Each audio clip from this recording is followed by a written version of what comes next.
Hi everyone, and welcome back to my channel. If you're new here, my name is Elizabeth and I run the blog lifefromtheviolasection.com, where I share my favorite practice tips, general advice, and tech for musicians. I'm so excited to share my first tech video of the year today, and it is my first time reviewing something gifted. So this is the Vangoa wireless page turner pedal. It is a new Bluetooth pedal by the brand Vangoa, and I'm super excited to review it for you guys today. So again, I was gifted this for free from them, but this is going to be my honest review and a demo of how it works, setting it up and using it with my iPad. I also have a coupon code for you guys if you would like to buy one for yourself. It is 5% off, and the coupon code will be listed down in the description box. Before we get into the review, I want to talk about why I like using a Bluetooth pedal. So when you're using an iPad for reading sheet music, there are a lot of page turns. Sometimes there's more than with regular sheet music, because in regular sheet music, you can open it up and you're gonna have 2 pages here right in front of you. On an iPad though, you are generally gonna have just 1 page, and then you need to turn about twice as often depending on how things are set up. So having a pedal there to let you flip the pages with your foot instead of holding your instrument and then worrying about tapping the screen while you play and then getting back to playing, it's super helpful to keep your hands free. So using a Bluetooth pedal really does feel like a necessity to me when I'm playing music digitally. So let's dive into the review right away. So this is the pedal. It's a pretty sleek black design, and it has these really strong grips on the back. If you've been around here for a while, you might know that I use an iPad Pro for sheet music. I personally own a 2020 iPad Pro. I believe it's the 4th generation and it's 12.9 inches. And in the past, I have used the Donner Bluetooth pedal. So this is the Bluetooth pedal that I've been using since 2020, like fall 2020, about 3.5 years now. And this is the new Vangoa pedal. So I'll compare them a little bit today, since this is what I know and this is what I'm looking at right now. Let's just get started with the size and design of the pedal overall. So the Vangoa pedal is very slim. It's nice and sleek.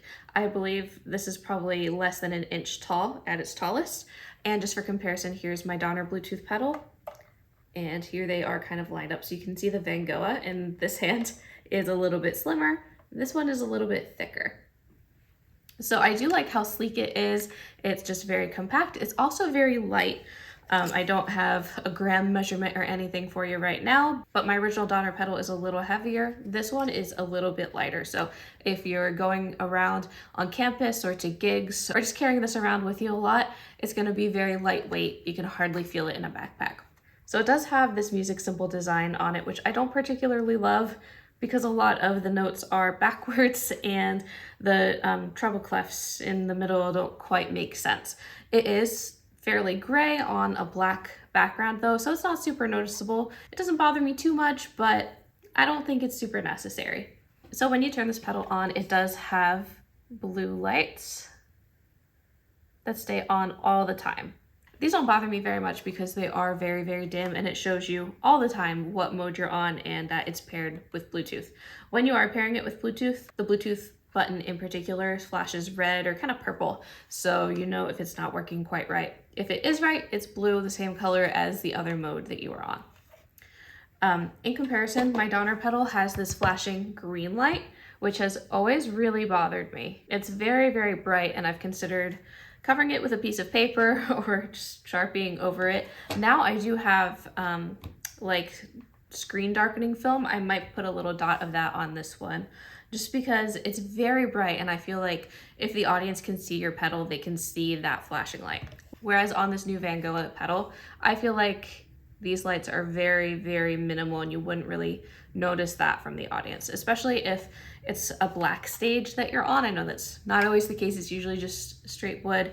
I feel like this black pedal would really, really blend in, and it doesn't stick up very far from the ground. So it's just a very minimal design, which I think is really great for performing. So the Vangoa pedal has this kind of rubbery grip on the bottom. It's very, very strong. If you try to move it around, it hardly budges. It really doesn't budge at all. So if you're performing on a flat, smooth stage, as opposed to carpet or grass or something, it's not gonna move around when you press the pedal. That's a worry sometimes with other pedals. Even my Donner pedal slides around a little bit. So as long as you set up your pedal exactly where you want it for your performance, once you start tapping it with your foot, it's gonna stay in place. It's not gonna move around. So let's talk about actually setting it up and kind of using it now. So the Bluetooth connection was really easy for me. It was very standard, the same Bluetooth setup that you'd use for anything Bluetooth. So just turn it on, it automatically goes into pairing mode, go into settings and look for the new device on here. It was listed as SR-F300 when I first paired it, and that is just the model number of the pedal. I ended up changing that name for my own convenience, so I changed it from SR-F300 to Vangoa Bluetooth pedal. Super simple, and it helps me keep track of what exactly is paired, and I can find it faster because that's how I think of it in my head. I don't think SR F300, I think the name of the pedal. So that works for me, and super simple and easy to customize that. I've never had to repair this with my iPad. It connected beautifully, and I also connected this to my fiance's laptop, which is a Surface Book 3, and it connected beautifully to that, no problems there. So very simple in the Bluetooth connection department. So once you've got it set up, you'll want to choose the mode that works best for you. So there are a bunch of different modes on here. The first one is the page up, page down option. The next one is simple up and down. So not so much changing the page, but changing the movement up and down. The next one is left to right. The next one is the mouse button, and it works so that the right pedal is right click, the left pedal is left click. And then there's a play and pause button, and then last is continuous flip, where if you press and hold the pedal down, it's gonna keep going through your pages on and on and on. I personally leave that setting off on this and all pedals, because if you're in a performance and you accidentally just linger your foot on the pedal, it's gonna go through the entire piece of music, and then that's disaster. So I always just keep that off. So to turn on continuous flip, you'll want to just press and hold the mode button, and then you can see that last button flashes on. So super easy to change that. You do need to use a hand to change the modes, which I think is fine unless you're doing super intricate page turning things, and I've never needed that as a standard classical musician.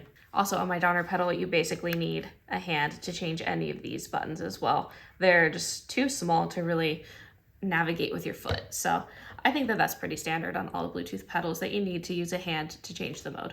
So I personally prefer to use the pedal with the page up / page down mode, and that is the first one right after the Bluetooth button.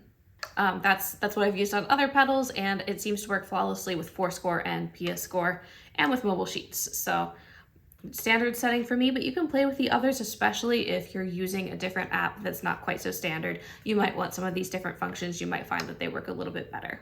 The play and pause button does work. So if I press the pedal while it's on the play pause option, it's going to play whatever music I have recently played or paused on my iPad. There you go. And I can easily pause just with the press of the pedal. Onto battery. I think battery life is a huge concern for many musicians who want to get into using an iPad and a pedal. I know iPads, at least older iPads, have always kind of had a battery issue where they drain kind of fast and they take a long time to charge. I haven't had any problems with my 2020 iPad Pro, so I think that issue is pretty much resolved now. But Bluetooth pedals can be a little scarier, because you can't just see what % the battery's on. You have to guess all the time. That can be a little bit scary. So on the pedals box, it does say 60 days of standby time. So I think that is a good amount to judge for. So if you want to charge it every month or every other month, I think that should be good. As long as you charge it fully, it should probably last you that full time, unless you're using it hours and hours and hours each day. But then, you can come up with maybe a weekly charging routine where you charge this. So one thing that I really love about this pedal is that it has a USB-C port. My iPad also has a USB-C port, and I know a lot of modern tablets and phones use USB-C these days. So this is super easy if you have an iPad or at least a tablet that you bring to gigs that uses USB-C. You can just bring one charger, and that'll cover both devices if one of them dies or starts to get low while you're out. I'm really happy about that, because I can easily just take the charger that I use for my iPad and plug it in here, and now it's charging. So when it's charging, it lights up kind of pink right there on the Bluetooth. So this is super simple. It did come with a very short cable. You can see it's less than a foot long. But again, it's USB-C, so they're very easy to come by nowadays. So I've had this pedal for almost a month now, and I've never had to charge it. It is charging right now. I just left it plugged in, but I charged it for like maybe 10 to 20 minutes when I first got it, and it's been totally solid since then. I honestly never turn off my pedals. I just leave them on and underneath my desk so that when I come back through the day and through the week and through the month to playing and teaching, I can just tap my foot and it'll kind of go out of sleep mode, and then I just use it and it's easy like that. I don't want to have to worry about turning it on in the middle of a lesson when I'm just talking to a student. I'm like, oh yeah, let me play this for you, but there's a page turn, so like get the pedal ready. I just leave it down there. It's already on and ready to go. I just have to press it with my foot and there it is. It's super easy. So overall, for my review, I think that this is a really, really great pedal. I know Amazon prices change a lot. So as of filming this on Thursday, January 25th, it's on sale for about $39 on Amazon. And then there's also a coupon that you can use right there on Amazon. As of today, by the time you're watching this, it might be a little different. It looks like the regular price is $47.59, at least as of now, that's what it is. So compared to other pedals, like my Donner pedal is $70 right now. I think that this is a really, really great deal. We'll see how it holds up over time, over the next year or two, and see if it keeps working beautifully, if anything breaks or anything. But for now, I think that it's a great pedal to try out. It's worked really well for me and I don't have any complaints on the use of it. It is nice and sleek, and I do like the little grippies on the feet so that your foot or your shoe can get some traction on there. That is really nice and just works easily overall. Very simple. So let's get into the demo portion. I'll show you how to pair it and how I use it and just what it looks like with Foursquare. Okay, let's reverse engineer this just a little bit, and I'm going to start by unpairing the pedal. So it's listed here as Vangoa Bluetooth pedal. That's what I named it. And I'm going to forget this device. That way I can show you how exactly to pair it. So it's been forgotten now, and already it popped up under other devices, and it even kept the name that I created for it. So that's super easy. So here's the pedal, just so you can see, tapping on that, the Bluetooth button's flashing, and it kept my modes. So I am gonna long press this to turn off the continuous flip. There we go, that is off. So let's go over to Foursquare, and I like to use Bach when I'm showing you guys things because it's public domain, it's simple, and lots of people know it. So if I press just once, it turns the page just once. I'm gonna press and hold. It still turns just once because I turned off that continuous flip. I'll show you continuous flip now. So I'm gonna press and hold, and you can see it goes through the entire piece. So it also works backwards. If you use the left pedal, it's gonna go backwards all the way through your music with one press. So again, turning that off. So as I said earlier, I do like to use that first mode on here. This is the page up, page down option. It just turns the full page in Foursquare. Super simple. Right moves you forward, left moves you back. The directions up and down also work the same way when you've got it in portrait, and half turns are turned off in Foursquare. Left to right works the same exact way in this mode. And then here's the mouse. I'm going to use the left pedal to do a regular click. The right pedal right clicks. So it brings up options in the app. And then the last mode, again, like I showed you, is play/pause. So I'm going to press that. And my music keeps playing. So put it back on the page up/page down mode. Let's put my iPad in landscape mode, which is actually how I have it most of the time when I'm teaching because I have a keyboard case, and so it just sits there like that. So with page up, page down, it just goes halfway through the page. I have all the scroll features turned off, so it just goes right there. And here, so that you can get an idea of the reaction time, press, press, press, press. I'll go back, back, back, back, back. So super speedy, exactly how fast I would want a Bluetooth pedal to be. It works really well. Just so you can get an idea also, this one seems completely silent to me. I'm just gonna hold it up and press. It does make a very small kind of moving plastic sound. I don't know if you can hear it. but that is going to be so minimal underneath your playing. I'll do it from further away now. Really doesn't bother me at all, and you would have to be playing pianissimo with an audience member right in front of your face for them to be able to hear that. So I think that's very, very minimal. I also want to quickly show what it looks like with mobile sheets. So here is mobile sheets, and we're in portrait mode standard. I'm still on the page up, page down mode, and with one press, goes right to the next page. Mobile Sheets does have kind of this scrolling option. I haven't used Mobile Sheets very much, or really at all. I've never used it in practice. I've only just kind of played with it a little bit here and there, mostly for videos. So I haven't turned that feature off or anything, and I don't know exactly what the capabilities are like, but you can see it works instantly with this app as well. I did try it in the landscape mode, and it's a little bit different. Here, I'll show you first. Scrolls down about a third of the page at a time. Pretty different from Fourscore, but I went into the settings, touch and pedal settings, pedal actions, and I changed it to scroll up or turn page if at top, scroll down or turn page if at bottom. So it scrolls up and then it turns if it's reached the limit, either top or bottom. I couldn't find one that didn't have scrolling, or at least I couldn't find one that went through the page without scrolling, if that makes any sense. And I did put the scroll speed at fast.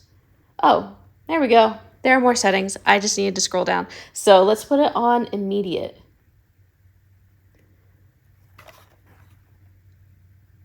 Yeah, okay, so it's still going a third of the page at a time, but it's not scrolling now, which honestly does make it a little bit more confusing.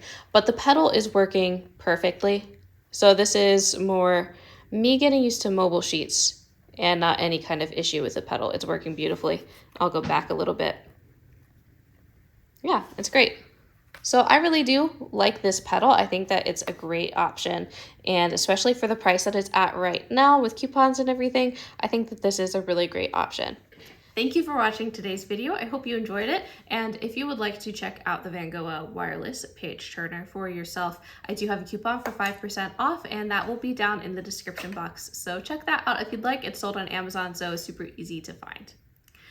Thank you so much for watching. If you like this video, please give it a thumbs up. Let me know if you have any questions, and I will see you again soon.